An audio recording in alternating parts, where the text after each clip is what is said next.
Hello പുതിയൊരു വീഡിയോയിലേക്ക് എല്ലാവർക്കും സ്വാഗതം. അപ്പോൾ ഇന്നത്തെ വീഡിയോയിൽ എറണാകുളം ജംഗ്ഷനിൽ നിന്നും കോയമ്പത്തൂരുള്ള ആദിയോഗിയുടെ സ്റ്റാച്യുവും അവിടെയുള്ള ആശ്രമത്തിലെ ഒരു ദിവസത്തെ താമസവും എങ്ങനെ പ്ലാൻ ചെയ്യാമെന്നും അവിടുത്തെ വിശേഷങ്ങളും ആട്ടോ കാണിക്കുന്നത്. അപ്പോൾ ഈ വീഡിയോയുടെ അവസാനം ആശ്രമത്തിലെ സ്റ്റേ എങ്ങനെയാണ് ബുക്ക് ചെയ്യുന്നതെന്നും കാണിച്ചു തരാം കേട്ടോ. അപ്പോൾ എറണാകുളം ജംഗ്ഷനിൽ നിന്നും ഞാനും എൻ്റെ അമ്മയും കൂടിയിട്ടാണ് യാത്ര തുടങ്ങുന്നത്. 10:25 പുറപ്പെടുന്ന കാരയ്ക്കൽ എക്സ്പ്രസ്സിനാണ് നമ്മൾ പോകുന്നത്. ഒരാൾക്ക് 85 രൂപയാണ് ജനറൽ കമ്പാർട്ട്മെൻറ്റിൽ ടിക്കറ്റ് റേറ്റ് വരുന്നത്. എറണാകുളത്ത് നിന്ന് തന്നെ തുടങ്ങുന്ന ട്രെയിൻ ആയതുകൊണ്ട് നമുക്ക് ജനറൽ കമ്പാർട്ട്മെൻറ്റിൽ സീറ്റൊക്കെ ആവശ്യത്തിനുണ്ടാവും. ഞങ്ങൾ രണ്ടുപേരും സ്ത്രീകളായതുകൊണ്ട് തന്നെ ലേഡീസ് കമ്പാർട്ട്മെൻറ്റിലാട്ടോ ഞങ്ങൾ പോയത്. അതാകുമ്പോൾ നമുക്ക് സേഫായിട്ട് പോകാമല്ലോ എന്ന് വിചാരിച്ചു. കറക്റ്റ് 10:25 തന്നെ ട്രെയിൻ എടുത്തു. 3 മണിയായപ്പോഴത്തേക്കും കോയമ്പത്തൂർ റെയിൽവേ സ്റ്റേഷനിൽ എത്തി. ഞങ്ങൾ 5:30 വരെ വെയിറ്റിംഗ് റൂമിലിരുന്നു കേട്ടോ. അതിനുശേഷം റെയിൽവേ സ്റ്റേഷൻ്റെ പുറത്തോട്ട് ഇറങ്ങിയപ്പോൾ തന്നെ ഗാന്ധിപുരം ബസ് സ്റ്റാൻഡിലോട്ടുള്ള ബസ് കിട്ടി. ഒരാൾക്ക് 13 രൂപയാണ് ടിക്കറ്റ് ചാർജ് വരുന്നത്. ഒരു 10 മിനിറ്റ് കൊണ്ട് തന്നെ നമ്മൾ ബസ് സ്റ്റാൻഡിൽ എത്തും. അവിടെ നിന്നാണ് നമുക്ക് ആദിയോഗി സ്റ്റാച്യുവിലോട്ടുള്ള ബസ് പിടിക്കേണ്ടത്. 14D എന്ന് എഴുതിയിരിക്കുന്ന ബസ്സിലാട്ടോ നമുക്ക് പോകേണ്ടത്. ഒരു 5 മിനിറ്റ് വെയിറ്റ് ചെയ്തപ്പോൾ തന്നെ നമുക്ക് 14D എന്ന് എഴുതിയിരിക്കുന്ന ബസ് വന്നു. അതും ലോ ഫ്ലോർ ബസ്സാട്ടോ. ഒരാൾക്ക് 36 രൂപയാണ് ഇവിടെ നിന്നുള്ള ബസ് ടിക്കറ്റിൻ്റെ ചാർജ് വരുന്നത്. ഈ ബസ്സിൻ്റെ അവസാനത്തെ സ്റ്റോപ്പ് ആദിയോഗി സ്റ്റാച്യു ആണ്. ഏകദേശം 1.5 മണിക്കൂർ നമുക്ക് യാത്രയുണ്ട് അങ്ങോട്ടേക്ക്. ബസ്സിൽ കയറി ആദ്യത്തെ 1 മണിക്കൂർ ഞാൻ നന്നായിട്ട് ഉറങ്ങിപ്പോയി, അറിഞ്ഞതേ ഇല്ല. നല്ല ചെറിയ കാറ്റും പിന്നെ തലേ ദിവസത്തെ ഉറക്കക്ഷീണവും ഉണ്ടായിരുന്നു കേട്ടോ. അപ്പോൾ ഒരു 7 മണി കഴിഞ്ഞപ്പോഴാണ് ഞാൻ കണ്ണ് തുറന്നത്. അപ്പോൾ ഏകദേശം നമ്മൾ എത്താറായിട്ടുണ്ട്. ഇത് നമ്മൾ പോകുന്ന വഴിയാട്ടോ. ചുറ്റിനും മലകളും അതുപോലെ തന്നെ തെങ്ങും തോപ്പുകളാണ് നിങ്ങൾ കാണുന്നത്. ഈ ചാനലിലെ ആദ്യത്തെ ട്രാവൽ വീഡിയോ ആണ്. അപ്പോൾ വീഡിയോ കാണുന്ന എല്ലാവരും സബ്സ്ക്രൈബ് ചെയ്ത് സപ്പോർട്ട് ചെയ്യുക. ഇനിയും ഇതേപോലെയുള്ള ട്രാവൽ വീഡിയോസ് ഉണ്ടാവും. അതുപോലെ തന്നെ നിങ്ങളുടെ അഭിപ്രായങ്ങൾ കമൻറ്റ് ബോക്സിൽ അറിയിക്കണം കേട്ടോ. അപ്പോൾ കുറച്ച് നേരത്തെ യാത്രയ്ക്ക് ശേഷം ഇതേപോലൊരു ബോർഡ് കണ്ടു. ഇവിടെ നിന്ന് ഇനി 1 കിലോമീറ്ററേ ഉള്ളൂ നമുക്ക് സ്റ്റാച്യുവിൻ്റെ അവിടെ എത്താനായിട്ട്. അങ്ങനെ അവസാനം നമ്മൾ ഇവിടെ എത്തിയിട്ടുണ്ട്. ഇതാണ് ആശ്രമത്തിൻ്റെ കവാടം. ഇവിടെ നിന്ന് നേരെ ഓപ്പോസിറ്റ് നടക്കുമ്പോഴാണ് നമ്മൾ സ്റ്റാച്യുവിൻ്റെ അവിടെ എത്തുന്നത്. നമ്മൾ ചെക്ക്-ഇൻ പരിപാടികളൊക്കെ കഴിഞ്ഞിട്ട് ആശ്രമത്തിൻ്റെ ഉള്ളിലോട്ട് കയറി. നമുക്കിവിടെ സ്റ്റേ ഉള്ളത് കൊണ്ടാണ് ഫോൺ അലൗഡ് ആയിട്ടുള്ളത്. സ്റ്റേ ഇല്ലാതെ ജസ്റ്റ് കാണാൻ വരുന്നവർക്കാണെങ്കിൽ പുറത്ത് ചെക്ക്-ഇൻ്റെ അവിടെയായിട്ട് ഫോണും ബാഗും ഒക്കെ ഏൽപ്പിച്ചിട്ട് മാത്രമേ ഉള്ളിലോട്ട് കയറാൻ സാധിക്കുകയുള്ളൂ. ആശ്രമത്തിൻ്റെ ഉള്ളിലോട്ട് കയറി കഴിഞ്ഞിട്ടുള്ള കാഴ്ചകളാട്ടോ നിങ്ങളിപ്പോൾ കാണുന്നത്. ഭയങ്കര ബ്യൂട്ടിഫുൾ ആയിട്ടുള്ള ആംബിയൻസ് ആട്ടോ ഇവിടെ ഉള്ളത്. കണ്ണുകൊണ്ട് കാണുന്നതിൻ്റെ പകുതി ഭംഗി പോലും ഈ വീഡിയോയിൽ കിട്ടിയിട്ടില്ല. നിങ്ങൾക്ക് കാണുമ്പോൾ തന്നെ അറിയാം, ചുറ്റിനും പച്ചപ്പും അതുപോലെ തന്നെ വൃത്തിയായിട്ടുള്ള സ്ഥലങ്ങളാട്ടോ. ഞാൻ ആദ്യമായിട്ടാണ് ഇങ്ങനെ ഒരു ആശ്രമത്തിൽ വരുന്നത്. അതുകൊണ്ട് തന്നെ ഇതൊക്കെ ഭയങ്കര പുതിയൊരു എക്സ്പീരിയൻസ് ആയിരുന്നു. അതുപോലെ തന്നെ നമ്മൾ ഈ ആശ്രമത്തിൻ്റെ ഉള്ളിലോട്ട് കയറുമ്പോൾ തൊട്ട് നമ്മൾ കേൾക്കുന്നത് യോഗേശ്വര എന്ന് പറഞ്ഞിട്ടുള്ള ഒരു മ്യൂസിക്കാട്ടോ. അതിവിടെ മൊത്തത്തിൽ എല്ലായിടത്തും അങ്ങനെ അത് പ്ലേ ചെയ്ത് വെച്ചിരിക്കുവാണ്. ഒരാളിവിടെ എക്സൈറ്റഡ് ആയിട്ട് നടന്നു പോകുന്നത് ഈ ആമ്പൽക്കുളം കാണാനാട്ടോ. ഇതിൽ പല കളറിലുള്ള ആമ്പൽ നല്ല ഭംഗിയായിട്ട് വിരിഞ്ഞ് നിൽപ്പുണ്ട്. ഇതേപോലെ തന്നെ ഈ ഒരു പാലത്തിൻ്റെ അടുത്ത സൈഡിലും ഇങ്ങനെ തന്നെയാട്ടോ വിരിഞ്ഞ് നിൽക്കുന്നത്. നല്ല രസമുണ്ടായിരുന്നു കാണാനായിട്ട്. Light rose, dark rose, white കളറിലൊക്കെ ആയിട്ട് നല്ല വലിയ ആമ്പലുകൾ വിരിഞ്ഞ് നിൽപ്പുണ്ടായിരുന്നു. അതുപോലെ തന്നെ ഈ ആമ്പൽക്കുളത്തിൻ്റെ ചുറ്റിനും നമ്മുടെ നാട്ടിലുള്ള കുഞ്ഞു മഞ്ഞ പൂവില്ലേ, ഈ ഒരു മഞ്ഞപ്പൂ, ഇത് നല്ല ഭംഗിയിൽ വെച്ച് പിടിപ്പിച്ചിട്ടുണ്ടായിരുന്നു കേട്ടോ. നല്ല അടിപൊളിയായിട്ടുള്ളൊരു കാഴ്ചയായിരുന്നു ഇത് കഴിഞ്ഞിട്ട് നമ്മൾ നേരെ നടക്കുമ്പോൾ കാണുന്നത് നന്ദിയുടെ ഒരു വലിയൊരു സ്റ്റാച്യു ആണ്. ഇതേപോലെ വലിയൊരു രൂപമാട്ടോ നമ്മൾ കാണുന്നത്. ഇതിൻ്റെ റൈറ്റ് സൈഡിലോട്ടാണ് നമുക്ക് ചെക്ക്-ഇന്നും കാര്യങ്ങൾക്കായിട്ട് പോകേണ്ടത്. 8 മണിയായിരുന്നു ഞങ്ങളുടെ ചെക്ക്-ഇൻ ടൈം. അപ്പോൾ 8 മണിയായപ്പോഴത്തേക്കും ഈ ഒരു റിസപ്ഷൻ്റെ ഭാഗത്തെത്തി. ഓൾറെഡി തലേദിവസം പാസ് എടുത്ത് വെച്ചിരുന്നതുകൊണ്ട് തന്നെ അത് കാണിച്ചു കഴിഞ്ഞാൽ ഇതേപോലത്തെ ഒരു റിസ്റ്റ് ബാൻഡ് നമുക്ക് കിട്ടും. ഇത് വാട്ടർ പ്രൂഫ് ആട്ടോ. നമ്മൾ തിരിച്ച് പോരുന്നത് വരെ ഈ ഒരു ബാൻഡ് കയ്യിലുണ്ടാവണം. ഇതിലാണ് നമ്മുടെ കോട്ടേജ് ഏതാണെന്നൊക്കെ എഴുതിയിരിക്കുന്നത്. അതിനുശേഷം ഇവിടുന്ന് തന്നെ ഇതേപോലത്തെ ബഗ്ഗീസിൽ നമ്മളെ ഇവർ കോട്ടേജസിലോട്ട് എത്തിക്കും. റിസപ്ഷൻ്റെ അവിടെ നിന്ന് അത്യാവശ്യം ദൂരം ഉണ്ട് കേട്ടോ കോട്ടേജിലോട്ട് പോകാനായിട്ട്. അപ്പോൾ പോകുന്ന വഴിയുള്ള കാഴ്ചകളാണ് ഈ കാണുന്നത്. ചുറ്റിലും തെങ്ങും തോപ്പുകളും അതുപോലെ തന്നെ നല്ല നല്ല കാഴ്ചകളും കൃഷികളും ഒക്കെയാണ് ഉണ്ടായിരുന്നത്. ശിവപാദം 3 ആണ് നമ്മുടെ കോട്ടേജിൻ്റെ പേര്. ഈ കാണുന്നതാണ് കോട്ടേജ്. 217 ആട്ടോ റൂം നമ്പർ. അപ്പോൾ 990 രൂപയുടെ 2 ബെഡ് റൂമാണ് ഞാൻ ബുക്ക് ചെയ്തിട്ടുള്ളത്. ഇതാണ് കേട്ടോ റൂം വരുന്നത്. അത്യാവശ്യം നല്ല സൗകര്യങ്ങളുള്ള റൂമാണ്. അറ്റാച്ച്ഡ് ബാത്റൂം ഉണ്ട്. പിന്നെ ഒരു വാർഡ്രോബ്, ഒരു ടേബിൾ, ചെയർ അങ്ങനെയുള്ള ബേസിക് ആയിട്ടുള്ള എല്ലാ കാര്യങ്ങളും ഉണ്ട്. നല്ലൊരു റൂമായിരുന്നു കേട്ടോ. ഇത് 990 രൂപയ്ക്ക് നല്ല വെർത്തായിട്ടുള്ളൊരു റൂമാണ്. റൂമിൻ്റെ പുറത്തോട്ട് നോക്കുമ്പോൾ കാണുന്ന കാഴ്ച കേട്ടോ ഇത്. ചുറ്റിനും മലനിരകളൊക്കെയാണ്. അതിനുശേഷം ഞങ്ങൾ റെഡി ആയിട്ട് പുറത്തോട്ട് ഇറങ്ങി കേട്ടോ. ആദ്യമേ തന്നെ സ്റ്റാച്ചുവിൻ്റെ അവിടെ പോയി കുറച്ച് ഫോട്ടോസൊക്കെ എടുക്കാൻ, തിരിച്ച് ആശ്രമത്തിനുള്ളിൽ വന്ന് കാഴ്ചകൾ കാണാമെന്നുള്ളൊരു രീതിയിലാണ് പ്ലാൻ ചെയ്തത്. ആശ്രമത്തിന് വെളിയിലോട്ട് ഇറങ്ങുമ്പോൾ തന്നെ ഇവരുടെ ഒരു റെസ്റ്റോറൻറ്റ് ഉണ്ട് കേട്ടോ. അപ്പോൾ നന്നായിട്ട് വിശക്കുന്നുണ്ടായിരുന്നു. ബ്രേക്ക്ഫാസ്റ്റ് കഴിച്ചിട്ടാകാം ബാക്കിയെന്ന് വിചാരിച്ചിട്ട് ഞങ്ങൾ രണ്ടുപേരും ബ്രേക്ക്ഫാസ്റ്റ് കഴിച്ചിട്ടോ. നല്ല ടേസ്റ്റി ആയിട്ടുള്ള ഫുഡായിരുന്നു. അതിനുശേഷം ഇതിൻ്റെ ഓപ്പോസിറ്റായിട്ട് തന്നെ ഇതേപോലെ കാളവണ്ടികൾ ഉണ്ട് കേട്ടോ. നമുക്ക് ഇവിടുന്ന് ടിക്കറ്റ് എടുത്തിട്ട് കാളവണ്ടിയിൽ വേണമെങ്കിൽ സ്റ്റാച്യൂൻ്റെ അങ്ങോട്ടേക്ക് പോകാം. ഒരാൾക്ക് 10 രൂപയാണ് ടിക്കറ്റ് ചാർജ് വരുന്നത് കേട്ടോ. അപ്പോൾ ഞങ്ങൾ ടിക്കറ്റ് എടുത്ത് ഇതേപോലെ കാളവണ്ടിയിൽ കയറി അങ്ങോട്ടേക്ക് പോവുകയാണ്.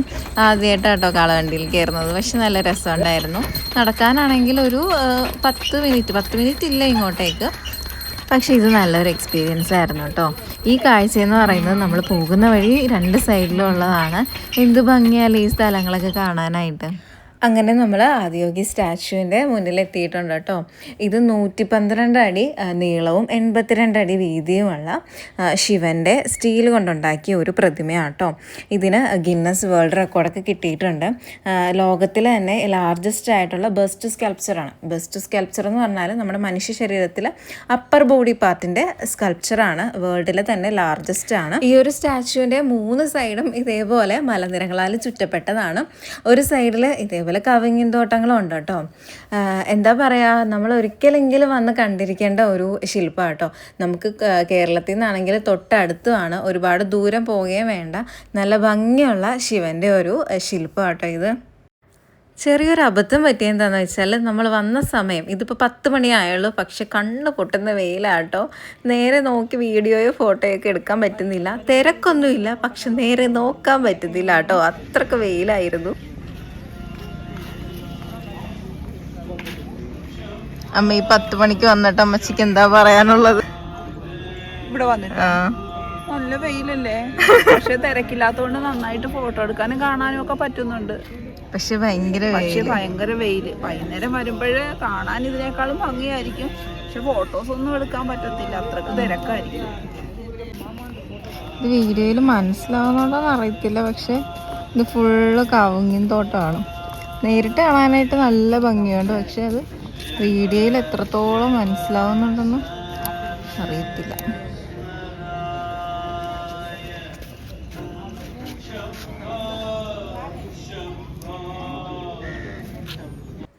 കുറച്ച് നേരം അവിടെ നിന്നിട്ട് വെയിൽ കാരണം നമ്മൾ തിരിച്ചു പോരും കേട്ടോ. വൈകുന്നേരം വന്നിട്ട് കുറച്ചുകൂടെയൊക്കെ ഫോട്ടോസ് എടുക്കാമെന്ന് വിചാരിച്ച് ഞങ്ങൾ തിരിച്ചു പോന്നു.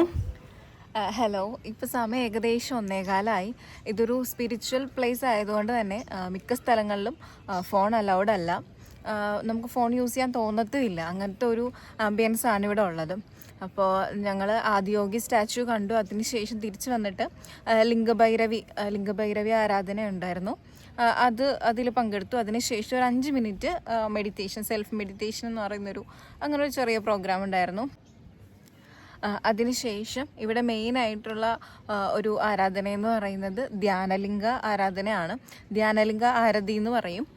അത് 11:45 തൊട്ടിട്ട് 12 മണി വരെയാണ്. അങ്ങനെ 15 മിനിറ്റുള്ളൊരു ആരതിയാണ്. അതിൽ പങ്കെടുത്തു. അതിനുശേഷം ഇവിടെ ചന്ദ്രകുണ്ട, അതുപോലെ തന്നെ സൂര്യകുണ്ട എന്ന് പറഞ്ഞിട്ട് സ്ത്രീകൾക്കും പുരുഷന്മാർക്കും സെപ്പറേറ്റ് കുളം ഉണ്ട്. ജസ്റ്റ് നമുക്ക് ശുദ്ധീകരണത്തിന് വേണ്ടിയിട്ടുള്ള കുളമുണ്ട്. അതിൽ പോയിട്ട് ജസ്റ്റ് ഒന്ന് നമ്മുടെ ദേഹശുദ്ധീകരണത്തിന് വേണ്ടിയിട്ട് ജസ്റ്റ് ഒന്ന് തല നനച്ചു. ഞാനിരിക്കുന്നതിൻ്റെ ചുറ്റുമുള്ള സ്ഥലങ്ങളാട്ടോ ഇപ്പോൾ കാണുന്നത്. എന്ത് ഭംഗിയായിട്ടല്ലേ ഇതൊക്കെ മെയിൻറ്റെയിൻ ചെയ്യുന്നത്. ഇതിൻ്റെ ഉള്ളിലോട്ട് വരുമ്പോൾ തന്നെ നമുക്കൊരു ഭയങ്കര ഒരു പീസ്ഫുള്ളായിട്ടുള്ള ഒരു ഫീലിംഗ് ആട്ടോ ഉള്ളത്.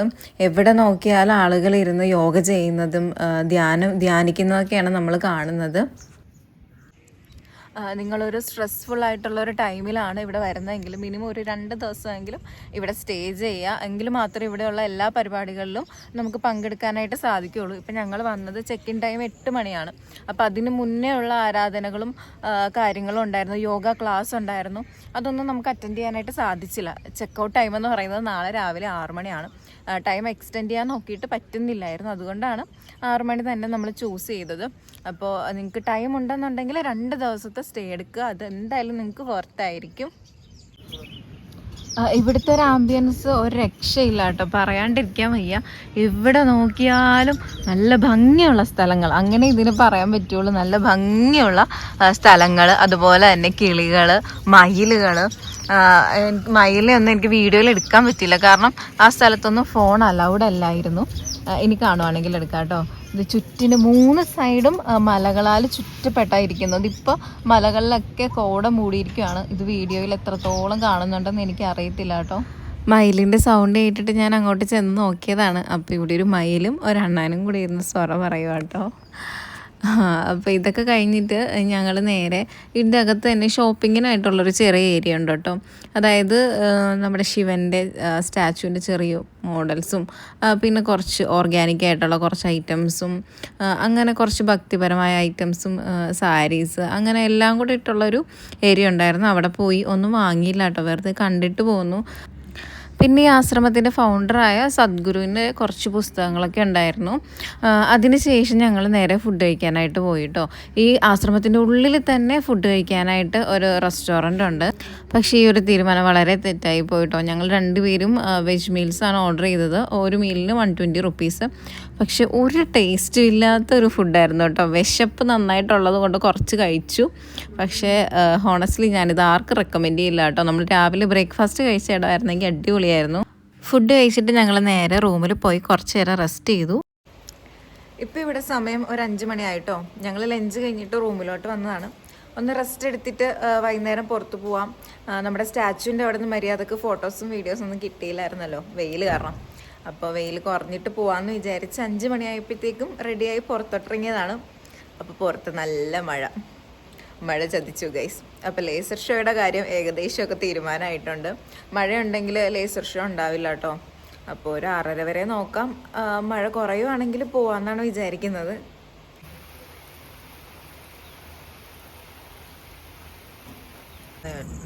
ഒരു 6 മണിയൊക്കെ ആയപ്പോൾ തന്നെ മഴയൊക്കെ മാറി ഇതേപോലെ മാനം തെളിഞ്ഞു വരുന്നുണ്ട്. അതിനുശേഷം ഞങ്ങൾ 2 പേരും കൂടെ ഇറങ്ങിയിട്ടോ. എന്തായാലും നമ്മൾ റെഡി ആയിരിക്കുവാണ്, ഇനി പോയിട്ട് വരാമെന്ന് വിചാരിച്ചു. ആശ്രമത്തിന് പുറത്തെത്തിയപ്പോഴത്തേക്കും നല്ല തിരക്കായി വരുന്നുണ്ടായിരുന്നു. ഇതായിട്ടോ നമ്മൾ രാവിലെ ബ്രേക്ക്ഫാസ്റ്റ് കഴിച്ച കട. അപ്പോൾ ഉച്ചയ്ക്ക് കാര്യമായിട്ടൊന്നും ഉള്ളിലോട്ട് ചെല്ലാഞ്ഞുകൊണ്ട് തന്നെ നല്ല വിശക്കുന്നുണ്ടായിരുന്നു. അപ്പോൾ ചായ കുടിച്ചിട്ട് പോകാമെന്ന് വിചാരിച്ച് ഓരോ ചായയും ഓരോ വടയാണ് ഓർഡർ കൊടുത്തത്.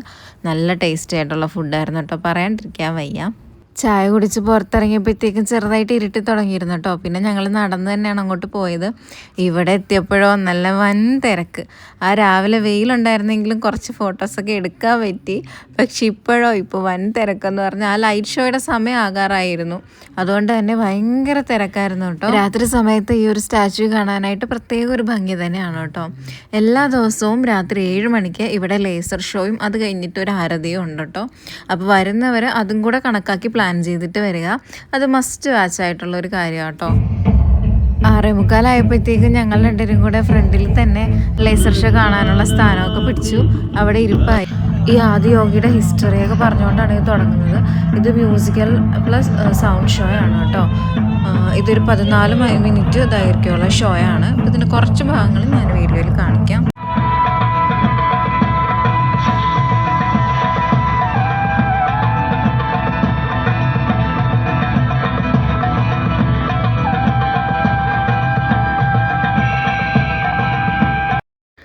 അങ്ങനെ ലൈറ്റ് ഷോയും കണ്ടിട്ട് ഞങ്ങൾ നേരെ റൂമിലോട്ട് വന്ന് കിടന്നുറങ്ങി. നമുക്ക് പിറ്റേ ദിവസം രാവിലെ 6 മണിക്കാണ് ചെക്കൗട്ട്. അപ്പോൾ 5 മണിയായപ്പോൾ തന്നെ ഞങ്ങൾ എഴുന്നേറ്റു, കുളിച്ച് റെഡിയായിട്ട് 6 മണിക്ക് നമുക്ക് ചെക്കൗട്ട് ചെയ്യണമല്ലോ. അപ്പോൾ ഇവിടുന്ന് ഇറങ്ങും കേട്ടോ. ഇപ്പോൾ 6 മണിയായി, നമ്മൾ ചെക്കൗട്ട് ചെയ്തു. ഇനി നമുക്ക് ആശ്രമത്തിൻ്റെ പുറത്തുനിന്ന് ഡയറക്റ്റ് ബസ് കിട്ടും ഗാന്ധിപുരത്തോട്ട്. അവിടുന്ന് റെയിൽവേ സ്റ്റേഷനിൽ പോവാം. 10:30-ക്കാണ് ഞങ്ങൾ ബുക്ക് ചെയ്തിരിക്കുന്ന ട്രെയിന്. 6 മണി കഴിഞ്ഞപ്പോൾ തന്നെ നമുക്ക് പോകാനായിട്ടുള്ള ബഗ്ഗി വന്നു. ചെക്കൗട്ടൊക്കെ ചെയ്തിട്ട് നമ്മൾ ആശ്രമത്തിന് പുറത്ത് വന്നു. എനിക്ക് നേരത്തെ എഴുന്നേറ്റാൽ നേരത്തെ വിശക്കുന്നൊരു അസുഖമുണ്ട്. അപ്പോൾ ചായ കുടിച്ചിട്ട് പോകാമെന്ന് വിചാരിച്ചിട്ട് ഞങ്ങൾ ഓരോ കോഫിയും ഒരു റവ കിച്ചടിയും പറഞ്ഞു. നല്ല ടേസ്റ്റ് ആയിരുന്നു കേട്ടോ, പ്രത്യേകം പറയേണ്ട ആവശ്യമില്ലല്ലോ. അതിന് ശേഷം പുറത്തിറങ്ങിയപ്പോൾ തന്നെ നമുക്കുള്ള ബസ് വന്നു. 14D എന്ന ബസ്സിലാണ് നമുക്ക് പോകേണ്ടത്. ഇത് കറക്റ്റ് കോയമ്പത്തൂർ റെയിൽവേ സ്റ്റേഷൻ്റെ മുന്നിലായിട്ട് നിർത്തും കേട്ടോ. അപ്പോൾ അവിടെ ഇറങ്ങി കൃത്യം 8:15 നമ്മളിവിടെ എത്തി കേട്ടോ. പക്ഷെ 10:30 നമുക്ക് ട്രെയിൻ. കുറച്ച് നേരം പുറത്തേക്ക് ഇരുന്നിട്ട് ഇവിടെ പ്ലാറ്റ്ഫോം നമ്പർ 1 വന്നിരിക്കുവാണ്. ഞാൻ നേരത്തെ തന്നെ ടിക്കറ്റ് ബുക്ക് ചെയ്തിരുന്നു, സ്ലീപ്പർ. ഒരാൾക്ക് 215 രൂപയാണ് ടിക്കറ്റ് റേറ്റ് വരുന്നത്. കുറച്ച് വൈകിട്ടാണെങ്കിലും നമ്മുടെ ട്രെയിൻ ഇവിടെ എത്തിയിട്ടുണ്ട്. കോയമ്പത്തൂർ പാലക്കാട് റൂട്ടിൻ്റെ ഭംഗി നിങ്ങൾക്ക് ഞാൻ പറഞ്ഞു തരേണ്ട ആവശ്യമില്ലല്ലോ. വളരെ മനോഹരമായിട്ടുള്ളൊരു റൂട്ടാണ്. മലനിരകളും തെങ്ങിൻ തോപ്പുകളും കൃഷികളൊക്കെ ആയിട്ട് നല്ല ഭംഗിയുള്ളൊരു റൂട്ടിലൂടെ ആയിട്ട് നമ്മൾ പോകുന്നത്. ഇത് എറണാകുളം ജംഗ്ഷൻ വരെയുള്ള സൂപ്പർ ഫാസ്റ്റ് എക്സ്പ്രസ് ആണ്. അതുകൊണ്ട് തന്നെ വലിയ തിരക്കും കാര്യങ്ങളും ഒന്നും ഇല്ലായിരുന്നു. കുറച്ച് കഴിഞ്ഞപ്പോൾ തന്നെ നമ്മൾ പാലക്കാട് ജംഗ്ഷൻ എത്തി. ഇവിടെ എത്തിയപ്പോഴത്തേക്ക് ഞാൻ സുമാറ്റോയിൽ ഫുഡ് ഓർഡർ ചെയ്തിരുന്നു കേട്ടോ, ഉച്ചക്കത്തേക്കുള്ളത്. അപ്പോൾ നമുക്ക് തൃശ്ശൂർ റെയിൽവേ സ്റ്റേഷൻ എത്തുമ്പോഴത്തേക്കും അവർ നമുക്ക് ഫുഡ് കൊണ്ടുവന്ന് തരും. ഈ ഒരു യാത്രയിൽ സ്റ്റേയും ഫുഡും എല്ലാം ഉൾപ്പെടെ ഞങ്ങൾക്ക് ഒരാൾക്ക് ചിലവായിട്ടുള്ളത് 1300 രൂപയാണ് കേട്ടോ. ഇതിൽ എല്ലാ നേരത്തെ ഫുഡും അതുപോലെ തന്നെ ആശ്രമത്തിലെ സ്റ്റേയും ഉൾപ്പെടെയാണ് ഞാൻ പറയുന്നത്. ഒരു 3 മണി കഴിഞ്ഞപ്പോഴത്തേക്ക് നമ്മൾ എറണാകുളം ജംഗ്ഷനിൽ എത്തിയിട്ടുണ്ട്. ഇനി ഇവിടുന്ന് 4 മണിക്കത്തെ പാസഞ്ചറിന് ഞങ്ങൾ ആലപ്പുഴയ്ക്ക് പോകും. ആലപ്പുഴ കേട്ടോ നമ്മുടെ വീട് വരുന്നത്. ഇനി ആശ്രമത്തിൻ്റെ സ്റ്റേ എങ്ങനെയാണ് ബുക്ക് ചെയ്യുന്നതെന്ന് ഞാൻ കാണിച്ചു തരാം. അതിനായിട്ട് ഗൂഗിളിൽ പോയിട്ട് ഇഷ കോട്ടേജസ് എന്ന് സെർച്ച് ചെയ്യുക. ആദ്യമേ തന്നെ വരുന്ന cottage.isha.in ക്ലിക്ക് ചെയ്യുക. അപ്പോൾ ഇങ്ങനൊരു ഇൻ്റർഫേസ് ആയിരിക്കും കേട്ടോ ഓപ്പണായി വരുന്നത്. ഇതിൽ നമുക്ക് ചെക്ക് ഇൻ ഡേറ്റും ടൈമും അതുപോലെ തന്നെ ചെക്ക് ഔട്ട് ഡേറ്റും ടൈമും മാറ്റി കൊടുക്കാം. ചെക്ക് ഇൻ ടൈം 3 എണ്ണമാണ് വരുന്നത്. 8 AM, 1 PM, 6 PM. ഇതിലേതാണെന്ന് വെച്ചാൽ ചൂസ് ചെയ്ത് കൊടുക്കാം. അതുപോലെ തന്നെ ചെക്ക് ഔട്ട് ടൈം നിങ്ങൾക്ക് ചൂസ് ചെയ്യണമെന്നുണ്ടെങ്കിൽ താഴെ എക്സ്റ്റെൻഡഡ് ചെക്ക് ഔട്ട് ടൈമിൽ ക്ലിക്ക് ചെയ്താലും മതിയാവും. ഞാൻ എക്സ്റ്റെൻഡ് ചെയ്തിട്ട് എനിക്ക് അപ്ലൈ ചെയ്യാൻ അതായത് ബുക്ക് ചെയ്യാൻ പറ്റുന്നില്ലായിരുന്നു കേട്ടോ. പിന്നെ അവരുടെ നമ്പറിൽ വിളിച്ച് ചോദിച്ചപ്പോൾ അവർ പറഞ്ഞു എക്സ്റ്റെൻഡഡ് അത് മാറ്റിയിട്ട് നോക്കൂ എന്ന് പറഞ്ഞപ്പോൾ അങ്ങനെയാണ് എനിക്ക് ബുക്ക് ചെയ്യാൻ പറ്റിയത് കേട്ടോ. എന്നിട്ട് താഴോട്ട് സ്ക്രോൾ ചെയ്യുമ്പോഴത്തേക്കും അവൈലബിൾ ആയിട്ടുള്ള കോട്ടേജസ് ഇതേപോലെ കാണിക്കും. ഇപ്പോൾ ഇതെല്ലാം അവൈലബിൾ ആയതുകൊണ്ടാണ് ആഡെന്ന് കൊടുക്കുന്നത്. ഞാൻ ഒരു പ്രാവശ്യം വീക്കെൻഡിലോട്ട് നോക്കിയപ്പോഴത്തേക്കും ഒന്നും തന്നെ അവൈലബിൾ അല്ലായിരുന്നു. അപ്പോൾ വീക്ക് ഡേയ്സിൽ നോക്കുക, അല്ലെങ്കിൽ നേരത്തെ തന്നെ ബുക്ക് ചെയ്യുക കേട്ടോ. അതാണ് ഏറ്റവും ബെറ്റർ ആയിട്ടുള്ള ഓപ്ഷൻ വരുന്നത്. ഇതേപോലെ മാറ്റി മാറ്റി നോക്കുക. ഞാൻ ശിവപാദം 3 എന്ന ഈ ഒരു ഓപ്ഷനായിരുന്നു കേട്ടോ ബുക്ക് ചെയ്തത്. അപ്പോൾ അതിൽ ക്ലിക്ക് ചെയ്യുമ്പോഴത്തേക്കും ആഡ് അനദർ അങ്ങനെ വന്ന് കിടക്കൂട്ടോ. അതായത് നമ്മൾ ഒരെണ്ണം സെലക്ട് ചെയ്തു. അപ്പോൾ താഴെ വന്ന് നോക്കുമ്പോഴത്തേക്കും 990 ഒരു റൂം ഇതേപോലെ ആയിട്ടുണ്ട്. അപ്പോൾ ചിൽഡ്രൻ ഉണ്ടെങ്കിൽ ഇതേപോലെ നമുക്ക് ആഡ് ചെയ്ത് കൊടുക്കാവുന്നതാണ്. അതിനുശേഷം താഴെയുള്ള ഈ ഒരു ലോഗിനിൽ ക്ലിക്ക് ചെയ്യുക. അപ്പോൾ നമ്മുടെ ഫോൺ നമ്പർ അല്ലെങ്കിൽ മെയിൽ ID അടിച്ചു കൊടുക്കാൻ വരും. അപ്പോൾ നമ്മൾ അടിച്ചു കൊടുത്ത ഫോൺ നമ്പറിലോട്ട് OTP വരും. അതുകൂടെ അടിച്ചു കൊടുക്കുമ്പോഴത്തേക്കും നമ്മുടെ ഫോൺ നമ്പർ അവിടെ വെരിഫൈ ആകും. ഇനി നമുക്ക് ഇത് ബുക്ക് ചെയ്യാനായിട്ട് സാധിക്കും. അപ്പോൾ ഇതിൽ ചെക്കിനിലൊന്ന് ക്ലിക്ക് ചെയ്യുമ്പോൾ തന്നെ നമ്മൾ നേരത്തെ എടുത്തു വെച്ച ആ ഒരു ഡേറ്റും ടൈമൊക്കെ തന്നെ വരുന്നതായിരിക്കും. എന്നിട്ട് താഴോട്ട് സ്ക്രോൾ ചെയ്ത് പോവുക. അപ്പോൾ നമ്മൾ നേരത്തെ എടുത്ത് വെച്ച ആ ഒരു ബുക്കിങ്ങിൻ്റെ പേജ് വരും. എന്നിട്ട് നമുക്ക് പ്രൊസീഡ് വിത്ത് ബുക്കിംഗ് കൊടുക്കുക. പിന്നെ പേയ്മെൻറ്റ് കൊടുത്ത് നമുക്കിത് ബുക്ക് ചെയ്യാം കേട്ടോ. എത്ര ആൾക്ക് വേണ്ടിയാണോ ബുക്ക് ചെയ്യുന്നത് അവരുടെ എല്ലാവരുടെയും കംപ്ലീറ്റ് ഡീറ്റെയിൽസ് അടിച്ചു കൊടുത്താൽ മാത്രമേ നമുക്ക് ബുക്കിംഗ് കംപ്ലീറ്റ് ആകുകയുള്ളൂ. പിന്നെ ഈ ഒരു ബുക്കിങ്ങിൽ നമുക്ക് 2 മീൽസും അതിൻ്റെ കൂടെ ഉണ്ടാകും. അതായത് ഒരു ബ്രഞ്ചും ഒരു ഡിന്നറും ആയിരിക്കും ഉണ്ടാകുന്നത്. പക്ഷെ ഞങ്ങൾ പോയപ്പോഴത്തേക്കും ഞങ്ങളത് കഴിച്ചില്ല കേട്ടോ. കാരണം ആ ടൈമിങ്ങും നമ്മളുടെ വിശപ്പിൻ്റെ ടൈമിങ്ങും തമ്മിൽ ഒത്തുപോയില്ല. അതുകൊണ്ട് ഞങ്ങൾ പുറത്തുനിന്നാണ് കഴിച്ചത്. നമ്മുടെ ചെക്ക് ഇൻ ഡേറ്റിൻ്റെ തലേ ദിവസം നമുക്ക് മെയിലിൽ ഇതിൻ്റെ ഡീറ്റെയിൽസൊക്കെ വരും കേട്ടോ. പിന്നെ ആ സമയത്ത് നമുക്ക് പാസ് എടുക്കാനായിട്ടുള്ള ലിങ്കും വരും. അപ്പോൾ നമ്മൾ നമ്മുടെ ആധാർ അല്ലെങ്കിൽ ID പ്രൂഫും ഫോട്ടോയും വെച്ചിട്ട് പാസ് എടുക്കുക. അങ്ങനെയാണെങ്കിൽ നമ്മൾ അവിടെ ചെന്ന് കഴിയുമ്പോഴത്തേക്കും ചെക്കിംഗ് പ്രോസസ്സ് വളരെ എളുപ്പമായിരിക്കും. അപ്പോൾ വീഡിയോ എല്ലാവർക്കും ഇഷ്ടപ്പെട്ടെന്ന് വിചാരിക്കുകയാണ്. ഇഷ്ടപ്പെട്ടെങ്കിൽ കമൻറ്റ് ബോക്സിൽ അറിയിക്കണം. അതുപോലെ തന്നെ ചാനലൊന്ന് സബ്സ്ക്രൈബ് കൂടെ ചെയ്തേക്കണം കേട്ടോ. Bye bye.